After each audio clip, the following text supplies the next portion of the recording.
Merci de nous suivre sur l'ensemble de nos plateformes pour vous informer sur Prestige. Au sommaire de cette édition, l'Assemblée nationale a voté le projet de loi fixant les élections au 15 décembre prochain. Des Thiessois donnent leur avis dans ce journal. Ousmane Diop, président du mouvement AWA, approuve et investit toujours Amadou Ba. Atelier d'évaluation annuelle multisectorielle des progrès du règlement sanitaire international. La cérémonie d'ouverture est présidée par le directeur de la santé publique. Elle a eu lieu hier lundi à Thiès. Et puis, clôture de la formation des futurs commandants d'unité d'infanterie session 2024. Le chef d'état-major de l'armée de terre a présidé la cérémonie à l'amphithéâtre de l'école d'application et de perfectionnement interarmes. La page de l'actualité nationale avant celle de l'actualité internationale et la page des sports viendra boucler ce journal dans un court instant. Le développement.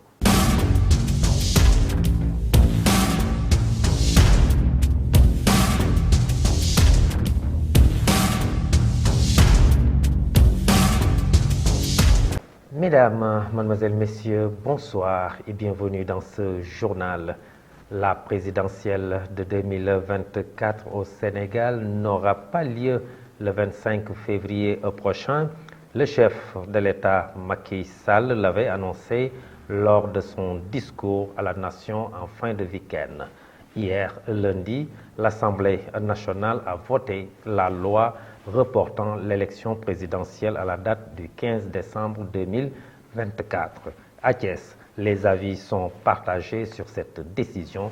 Suivons ce micro-trottoir réalisé par nos reporters Rokhaya Diallo et Cheikh Diène. Le report des élections se dit aujourd'hui à l'interpellation du Parti démocratique sénégalais à travers son groupe parlementaire au niveau de l'hémicycle, qui n'a pas été du tout d'accord sur la non-validation de la candidature de M. Karim Wade, mais aussi sur des soupçons qui ont été faits au niveau du Conseil constitutionnel, parce qu'ils ont parlé de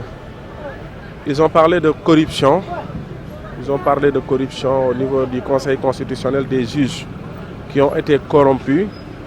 Entre-temps aussi, on a découvert que la raison pour laquelle le candidat du Parti démocratique sénégalais a été recalé, M. Karim Wade, a été trouvé sur une candidate en la personne de Rose Wardini. Et compte tenu de tout cela, je pense qu'aujourd'hui, le président a pris la responsabilité de tirer cela au clair. Parce que ce n'est pas n'importe qui a été accusé, c'est le Conseil constitutionnel, l'organe arbitral de ces élections, qui a été accusé de corruption, mais aussi des irrégularités notées, avec aujourd'hui ce qui a été découvert sur Rose Wardini, et on parle aussi d'autres candidats, d'où la nécessité aujourd'hui pour le président de revoir le processus électoral. À l'heure actuelle, le processus électoral, avec la décision du président de la République Macky Sall, abrogeant la loi 42 du code électoral, ou bien de la Constitution, qui convoque le corps électoral, renvoyant aussi l'élection présidentielle de 2024, du 25 février 2024. Et cela prouve que les dirigeants, ou bien le chef de l'État et le gouvernement et l'opposition ont oublié l'essentiel qui est le peuple sénégalais. Donc le peuple a le droit d'exprimer, a le droit de voter, a le droit de choisir qui que ce soit qui sera le président de la République. Donc le peuple est souverain, le peuple est oublié. Donc sur ce, ils ont droit aussi de manifester, de montrer leur colère, mais je pense qu'à l'heure actuelle, ce qui est plus important, c'est faire une concertation élargie entre le pouvoir, l'opposition et le peuple sénégalais, qui est souverain.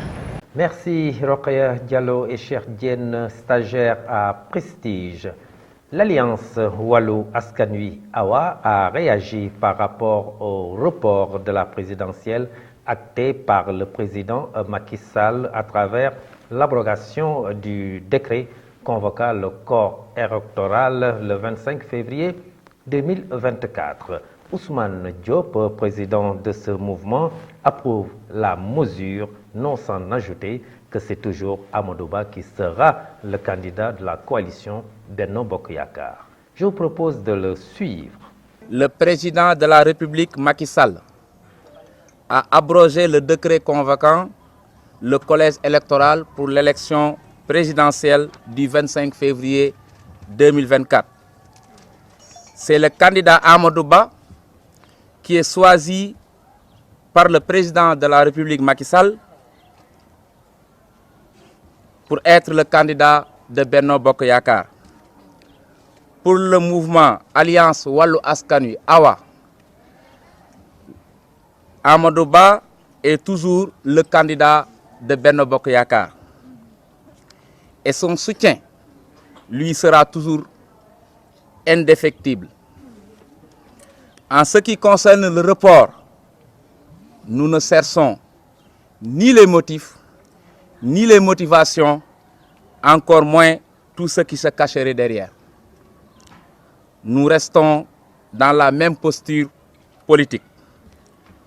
Nous, les membres du mouvement Alliance Wallu Askan Wi Awa, nous œuvrons à défendre l'honneur de Amadou Ba et à préserver sa candidature pour l'intérêt de la coalition Benno Bokk Yakaar et de la République du Sénégal.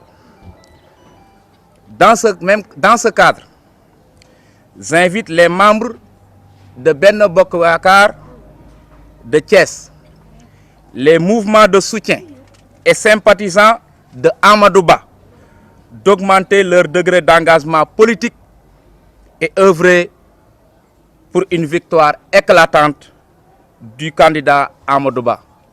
Je demanderai aux responsables de Awa ici, est-ce que vous êtes toujours prêts pour élire Amadou Ba au premier tour?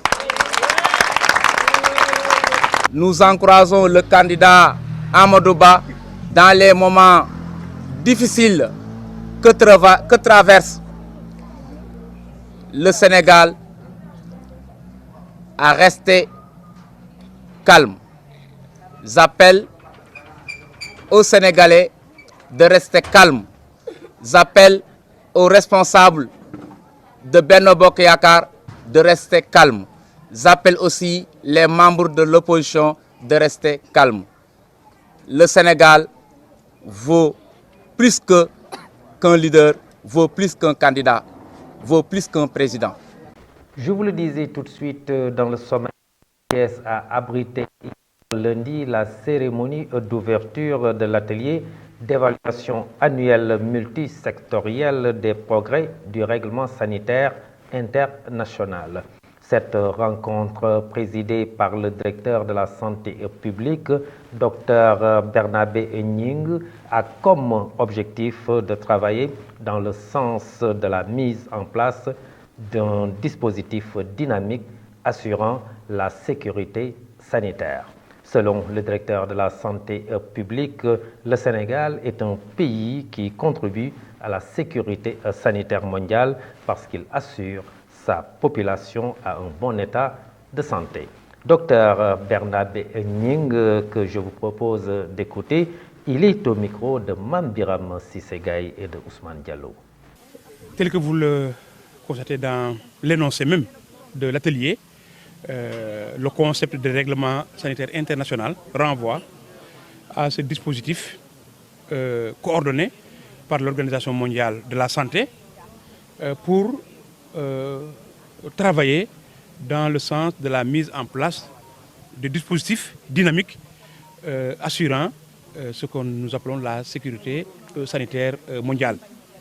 Mais parlant d'abord de l'Organisation mondiale de la santé, dont le Sénégal est membre à part entière, membre très actif, naturellement, le Sénégal souscrit dans sa politique nationale de développement à ce qui fait de lui un pays grand contributeur pour la sécurité sanitaire mondiale. Et cette sécurité sanitaire, c'est d'abord que le Sénégal assure à sa population un bon état de santé dans un environnement sécur de santé. C'est pourquoi, à travers le ministère de la Santé et de l'Action sociale, le Sénégal donc, a mis en place ce qu'on appelle un système national de santé. Si ce système national de santé s'occupe en premier de la population sénégalaise et de toute personne résidant au Sénégal, ce système travaille également pour que la contribution du Sénégal pour une bonne santé en Afrique de l'Ouest, une bonne santé en Afrique, une bonne santé dans le monde, donc le système de santé sénégalais porte en partie donc, cette contribution pour la sécurité sanitaire mondiale. Et enfin, l'outil qui nous permet de le faire s'appelle Règlement sanitaire international. Quand nous parlons de règlement, cela renvoie à des dispositions, cela renvoie à des articles, cela renvoie à une façon de faire pour que devant toute situation, que les acteurs concernés puissent être identifiés, que chaque acteur connaisse ses rôles et ses responsabilités. Et dans la mise en œuvre du règlement sanitaire international, ici au Sénégal, nous sommes à la phase où nous devons mesurer nos performances.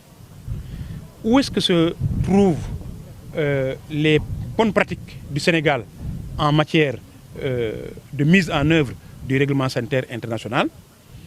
Quels sont les gaps à combler pour que les performances globales puissent être élevées au plus haut niveau?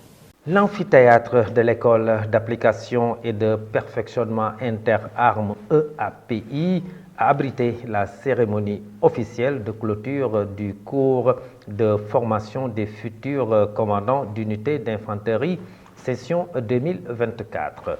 Le chef d'état-major de l'armée de terre, le général de brigade Souleymane Kandé, a présidé la cérémonie sous la présence d'autorités administratives, civiles et militaires. Le commandant de l'école d'application et de perfectionnement interarmes, le colonel Simon Sarr, revient sur l'importance de cette formation. Le voici au micro de Mamadou Saturmindion et de Moussa Mbaye. Nous venons de clôturer la session de formation des futurs commandants d'unité, session 2023-2. Au sein de cette promo, il y a eu au total 19 stagiaires, dont 7 donc, des pays amis africains. Dans l'ensemble, le stage s'est très bien déroulé. Les stagiaires ont démontré qu'ils étaient en mesure non seulement de comprendre, mais également de restituer avec beaucoup de professionnalisme tout ce qu'ils apprenaient en salle de cours. Et de là, à la fin de ce stage, tout le personnel de l'encadrement est satisfait donc, du niveau de travail qui a été atteint, n'est-ce pas, par les stagiaires. Et nous comptons aussi, par cette occasion, rassurer, n'est-ce pas, les pays amis qui ont eu confiance au Sénégal en leur envoyant le cadre pour être formés. Les stagiaires qui seront en mesure d'exécuter convenablement les missions qui leur seront confiées et qui vont bien sûr maintenant, au-delà de nos frontières, perpétuer, n'est-ce pas, cette renommée, n'est-ce pas, de l'école. Donc je suis vraiment satisfait de tout ce qui a été fait aussi bien par l'encadrement et puis démontré également par donc, les stagiaires.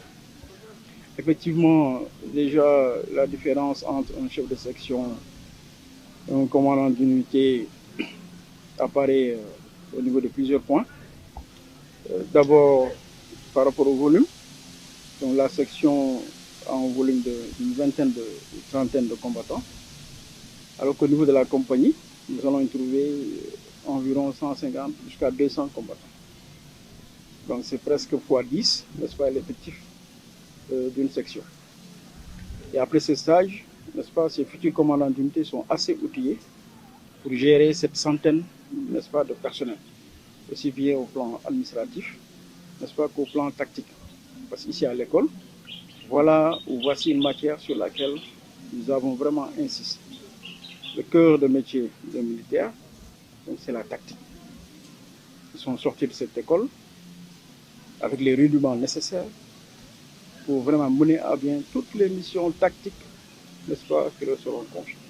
Et je reste convaincu, n'est-ce pas, qu'ils répondront aux attentes, n'est-ce pas, des armées de leurs pays respectifs.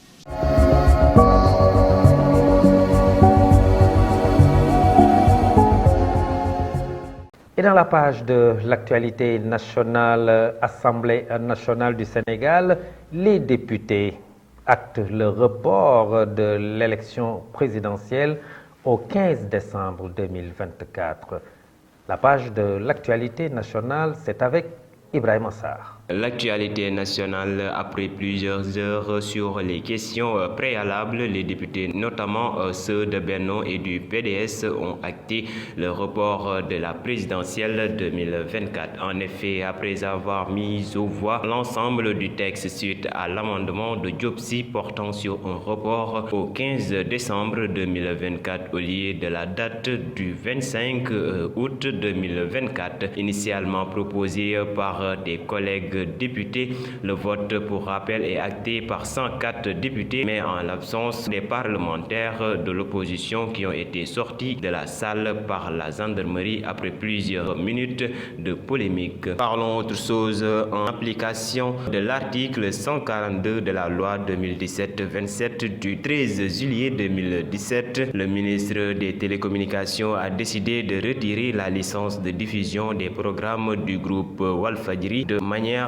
définitive avec effet immédiat. Le ministre rappelle au Conseil national de régulation de l'audiovisuel CNRA de prendre toutes les dispositions administratives et techniques pour l'exécution de la présente décision qui sera notifiée aux promoteurs du groupe Walfadjri et publiée partout où besoin sera. Et pour terminer, le directeur général de l'Office des forages ruraux, Ahmad Ndiaye, a réceptionné lundi à Ngodiba, un village de la commune de Kaï, un forage d'un coût de 70 millions de francs CFA. L'ouvrage d'une capacité de 116 mètres cubes par heure va faciliter l'approvisionnement des populations en eau. Le ministre de l'eau et de l'assainissement nous avait demandé de réaliser rapidement ce forage après la manifestation organisée récemment par le collectif des jeunes de Ngodiba pour mettre un terme au manque criard d'eau, a expliqué M.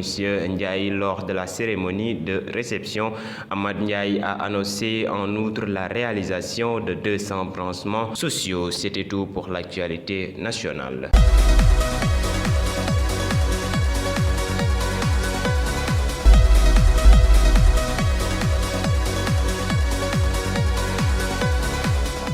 Et dans la page de l'actualité internationale, au Mali, la souffrance des habitants de Ménaka sous blocus. C'est un rapide survol. Ramatoulaye Cissé.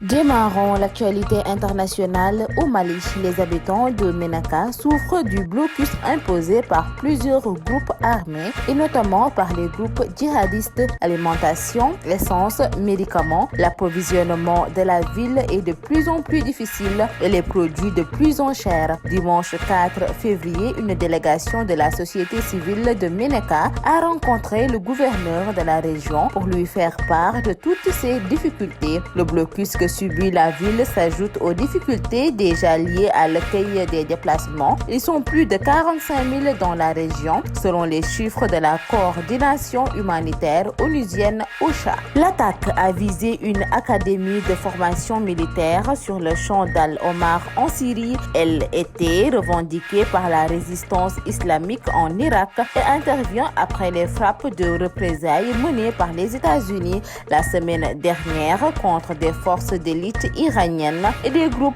armés pro-iraniens en Syrie et en Irak. Pour le directeur de l'Observatoire syrien des droits de l'homme, Rami Abdelrahman, il s'agit de la première attaque des groupes pro-iraniens contre des bases américaines depuis les frappes menées par Washington dans la nuit du vendredi 2 au samedi 3 février. Ces dernières ont ciblé des forces d'élite iraniennes et des groupes armés pro-iraniens en Syrie et en Irak. ils ont fait au moins 45 morts. Alors que la guerre entrera mercredi 7 février dans son 5e mois, Israël a de nouveau bombardé Khan Younes dans le sud du territoire où, selon elle, se cachent des responsables du mouvement islamiste palestinien. Selon l'armée israélienne, le chef du Hamas à Gaza est actuellement en fuite. Les frappes aériennes ont également visé Rafah, plus au sud, touchant un jardin d'enfants. D'après le Hamas, plus d'1 million de déplacés palestiniens menacés par les pénuries et les épidémies s'entassent désormais dans des abris et des campements de fortune. Mesdames et messieurs, c'en est tout pour l'actualité internationale.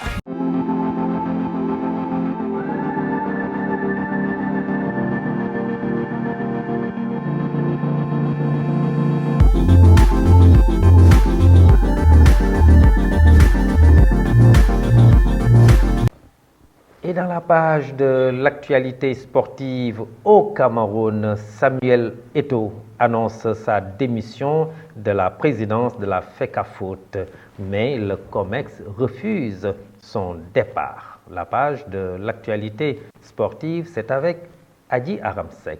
Actualité sportive au Cameroun, la Fédération camerounaise de football traverse une période tumultueuse après la décevante performance de l'équipe nationale à la Coupe d'Afrique des Nations 2023. Cette crise s'est intensifiée avec l'annonce de la démission de Samuel Eto'o, ancien joueur emblématique et actuel président de la Fédération camerounaise de football. Cependant, le comité exécutif a pris une décision surprenante en refusant sa démission, exprimant ainsi sa confiance envers la légende du football camerounais. Les raisons exactes du refus de la démission restent floues, mais il semble que le COMEX ait une vision claire de la contribution continue de Samuel Eto'o face à la Fédération camerounaise de football, malgré les résultats décevants de la dernière compétition continentale. Parlons à présent de basketball. L'équipe nationale du Sénégal a effectué 2 séances d'entraînement ce lundi 5 février 2024 à Anvers en vue des Jeux qualificatifs aux Jeux olympiques du 8 au 11 février prochain, a-t-on appris de la Fédération sénégalaise de basketball. Toutes les joueurs sélectionnés ont participé aux séances d'entraînement qui se sont déroulées dans d'excellentes conditions. En raison d'une blessure qui nécessite une indisponibilité de 15 jours, Sorna Adjifar a été remplacée par Mathilde Aïcha Diop. Terminons cette note sportive en parlant de volleyball. Le Sénégal sera au rendez-vous de la 13e édition des Jeux africains de volleyball. Si l'essentiel a été assuré par les Lions et les Lions du volleyball, le parcours des dames s'est avéré plus probant. Après une victoire par 3-7 à 1 face à la Gambie, elles se défendent du pays hôte de cette fenêtre qualificative 3-0. Les hommes ont quant à eux failli face aux Gambiens sur le score de 3-7-0, mais ils avaient déjà assuré leur place en remportant leurs 2 premières rencontres. Tout d'abord face à la Guinée 3-0, puis contre la Guinée-Bissau. Les 2 sélections tenteront d'accrocher une qualification historique pour les Jeux Olympiques de Paris lors de leur séjour à Accra du 8 au 24 mars 2024. Et c'est ce qui met fin à cette note sportive.